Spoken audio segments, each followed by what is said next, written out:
마지막 제 3분 질의만 남아 있습니다. 질의를 시작하겠습니다. 저는 비법조인 출신이지만 헌법 해설 책을 제가 쓴 적이 있습니다. 일반인의 상식적인 눈으로 헌법 한 조항 조항을 제가 한자 한자 썼습니다. 이창수 검사장님, 헌법 130개 조항 중 저는 개인적으로 12조 신체의 자유, 압수수색, 체포, 구금에 대한 조항을 우리 검사들이 제일 숙지해야 될 조항이 아닌가 그렇게 생각을 합니다. 헌법임에도 불구하고 7항까지 있어요. 자, 그런 면에서 봤을 때 인신의 구속은 대단히 신중해야 된다. 이건 동의하시죠? 동의합니다. 네. 압수수색 사전심의제에 대해서 어떻게 생각하십니까? 짧게 답변했어요. 찬성, 반대. 네, 어떤 우려가 있는 때문에 나온 건지는 알지만 실무상으로는 네. 반대할 수밖에 없는 상황입니다. 알겠습니다. 그럴 줄 알았어요. 수사의 밀행성 때문에 그렇죠? 그렇습니다. 네? 그렇고 수사의 신속성에서 그 상당히 신속성과 밀행성 이런 것 때문 아니겠습니까?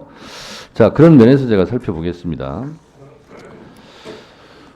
특수활동비는 그 밀행성, 뭐 신속성과도 연관이 있겠죠. 그러면 특활비는 수사를 하라고 주는 돈입니다. 국민 세금입니다. 자, 그런데 그 은밀하게 해야 될 특활비, 수사가 주유소, 대형 마트, 할인점 이런 데 가서 특활비가 쓰여지면 그건 특활비가 아니죠. 수사를 그런 데 가서 하는 게 아니기 때문에.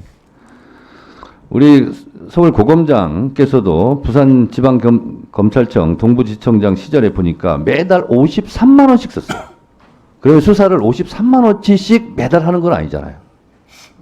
이러니까 국민들이 특활비에 대해서 문제 제기를 하는 겁니다. 그리고요, 이상한 일이 또 있어요. 이상하게 설날 전날 그렇게 수사를 많이 하나 봐요. 이때는 집중적으로 특활비가 배포가 됩니다. 아니, 설날에 다 집에도 가고 그러실 텐데 왜 이때 특활비가 필요할까? 떡값이죠. 그리고 뭐 지자체 이런 데서 보도블록 깔는다고 비판을 많이 합니다. 2배에서 16배가 12월 달에 집중적으로 살포가 됩니다. 특활비가. 이러면 안 됩니다. 그리고 피의사실 공표 이거 하면 안 되죠. 이창수 검사장이 성남지청일 때 이재명 대표 수사를 하는데요. 제목 조선일보 이재명 진술서 6장 낸 뒤 더 묻지 마라. 법조계 진술 거부. 이게 저녁 시간 7시 16분에 기사가 납니다. 검사가 알려주지 않으면 어떻게 이런 기사를 조선일보에 쓸 수 있을까요? 이창수 검사장, 본인이 성남지청장 때 있었던 일입니다. 네. 왜 이런 기사가 나죠? 제가 정확한 경위는 잘 모르겠는데 저희가 일부러 뭐 저런 내용을 언론에 내고 그러지는 않죠. 텔레파시입니까? 기자가 아니면 신의 능력으로 조사실을 다 보고 있습니까? 이렇게 하지 마세요. 할 말 없을 겁니다. 이재명 대표가 성남지청의 조사실에서 있는 거예요. 7시 16분에 이 기사를 써요. 그러면 7시 정도에 이런 내용을 검사로부터 전화를, 제보를 받았다는 얘기예요. 피의사실 공표죠. 피의사실 공표 5년 이하의 자격정지, 3년 이하의 징역입니다. 검사도 잘못하면 수사받고 기소되고 재판받고 벌받아야죠. 이거 징역 3년이에요. 앞으로 검찰에서 이런 짓 하지 마시기 바랍니다. 그리고 특활비는 수사에만 쓰기 바랍니다. 주유소에서 대형 마트에서 이런 데 쓰지 마세요. 떡값으로 쓰지 마시고. 이번에 특활비는 수사에 쓰고 있다라는 걸 입증한 것만 저희가 예산을 통과시킬 생각입니다. 그거는 미리미리 대비하시기 바랍니다. 이상입니다.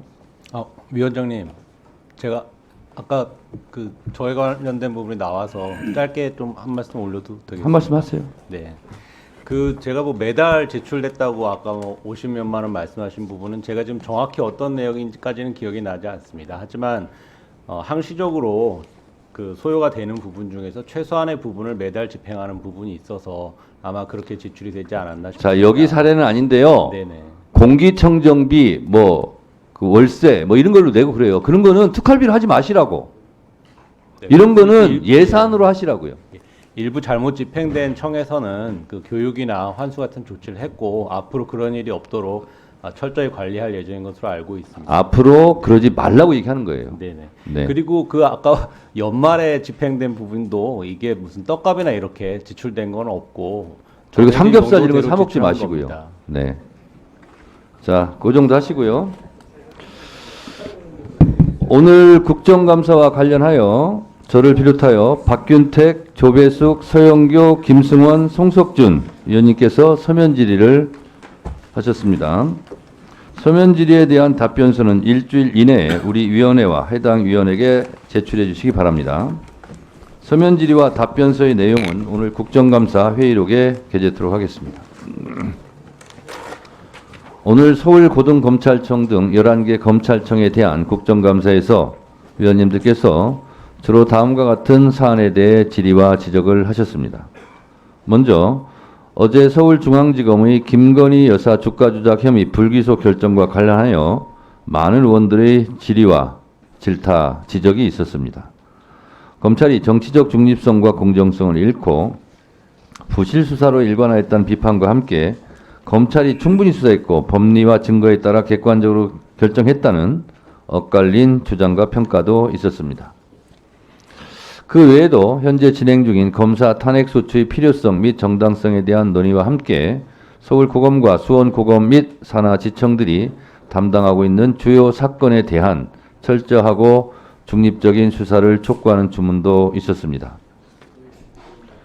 한편 피해자 의사와 상관없는 소위 기습공탁에 대한 법원과의 협의 및 대책 마련 필요성, 소년 범죄에 대한 선도 조건부 기소유예 제도 활성화를 위해 범죄예방위원회 전문성 제고 필요성 및 인권 친화적 수사 관행 정착 필요성 등 형사사법 정책 개선을 위한 지적과 당부도 있었습니다.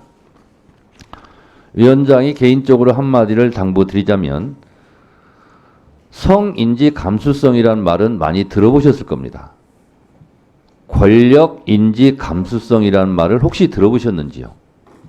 권력 인지 감수성이라면 권력을 갖고 있는 권력 기관에서는 내가 아무리 겸손하려고 노력해도 상대방은 그 겸손을 오히려 더 권력자의 모습으로 본다는 겁니다. 따라서 갑과 을의 관계가 있을 때는 갑이 을의 심정을 헤아려야 된다. 이런 겁니다. 그래서 검찰은 누가 뭐라고 해도 현재까지는 나중에 어떻게 될지는 모르겠습니다만 권력기관입니다. 검찰에 불려가서 수사를 받고 있는 피의자들은 한없이 작고 힘없는 그런 을의 관계입니다.